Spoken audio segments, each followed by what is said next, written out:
Good morning, this is Ashley, and this morning I was thinking about creativity and how the very first person to be filled with God's Spirit that's mentioned in the Bible is Bezalel, who was an artist, and God filled him with the Spirit in order to make beautiful things for the temple.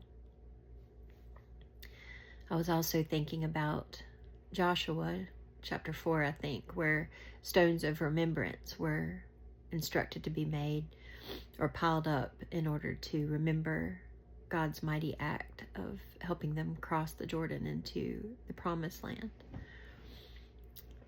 Remembering God's faithfulness in hard times is important. Like remembering his faithfulness when he's brought you through something, or even making something or some tangible act of creativity that points to his future deliverance or promises that you are clinging to. Philippians 1:6 says that he who began a good work in you will be faithful to complete it. And to your old age and gray hairs, the Bible says in the Old Testament, he's going to carry you. And so trusting in his faithfulness,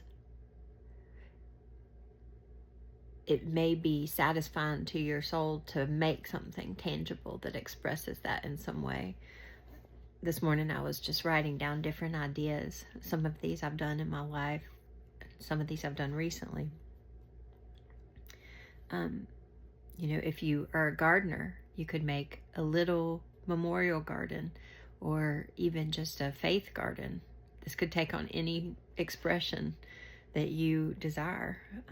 Just a little special place for you to go and sit and think about maybe somebody that you've lost, or think about, a concept. This garden could have a fountain in it. The fountain can represent tears transformed into something beautiful. You could have a prayer journal where you list your cares out and you leave a date or leave a space to write the date where God answers the prayers. My husband and I read yesterday in Colossians, devote yourselves to prayer, be watchful and thankful.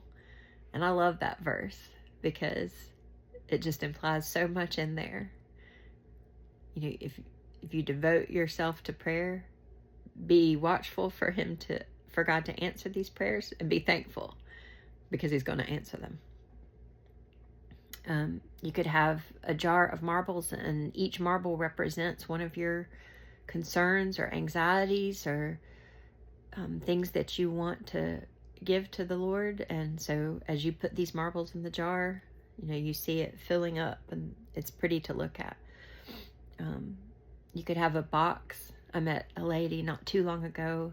She called it her God box, and there's a box with a hole in it, and she would write out her concerns and she would put it in the box, and as she prayed it, so it was symbolic of casting her anxieties onto the Lord. I thought that was a good one.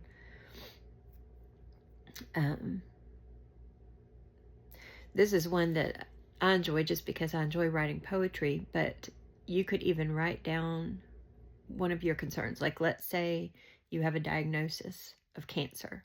You could write down the word cancer vertically, but for each letter in that word, write a beautiful poem or a prayer or a lament, just whatever form you want to take. And in that, you're visually transforming that word into something else, if that makes sense.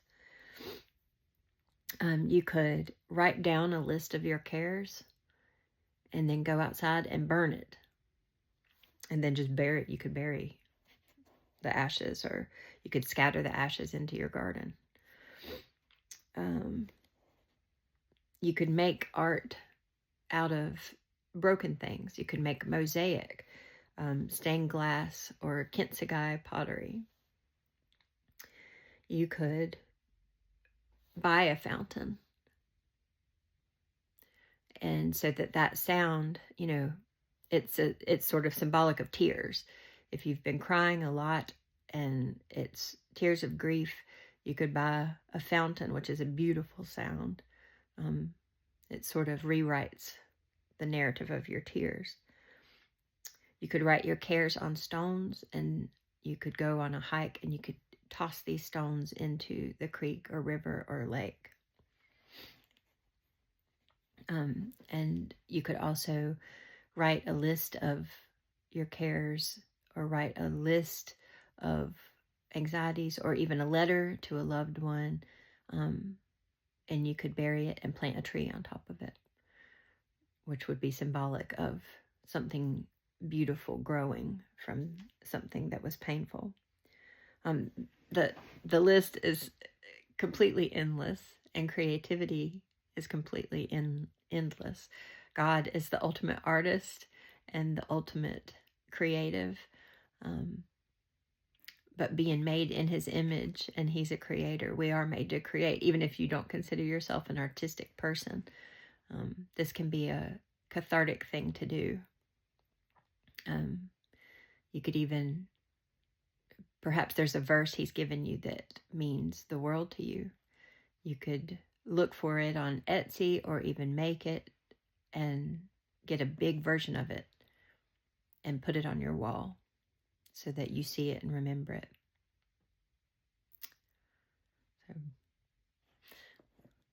I hope that you will enjoy coming up with something like that, and I hope you have a very blessed day.